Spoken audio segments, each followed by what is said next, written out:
Christelle Zapata apprend par téléphone que son mari a relevé le défi qu'il s'est lui-même lancé. Puis rapidement, l'émotion la submerge. C'est fini. On a réussi et je suis contente parce que c'est beaucoup de travail.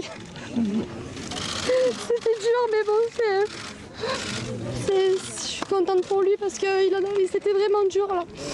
Du travail et de la persévérance pour vivre ce moment-là.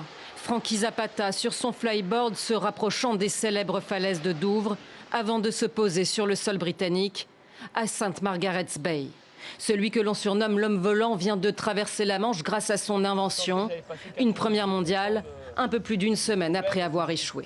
C'est juste extraordinaire. Je voyais déjà du bateau, toute petite, mais quand tu arrives et que tu vois ces immenses falaises blanches, c'est juste extraordinaire, quoi. C'est une émotion. Franchement, je suis chanceux.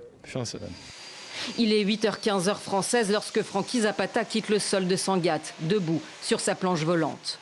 Propulsé par 5 micro-turboréacteurs, le Marseillais de 40 ans vole entre 160 et 170 km/h à parfois plus de 20 mètres d'altitude. Disposant de 10 minutes seulement d'autonomie, il fait une courte halte sur un bateau en mer pour se ravitailler en kérosène, puis repart. En tout, les 35 km du détroit auront été parcourus en une vingtaine de minutes. Un exploit salué des deux côtés de la Manche. Je ne pensais vraiment pas qu'il s'en sortirait, mais j'espérais. Et juste le voir au loin avec mes petites jumelles, c'était juste incroyable. Et Frankie Zapata ne compte pas s'arrêter là. Sa prochaine invention, une voiture volante, dont le prototype existe déjà, assure-t-il. De quoi en faire rêver plus d'un.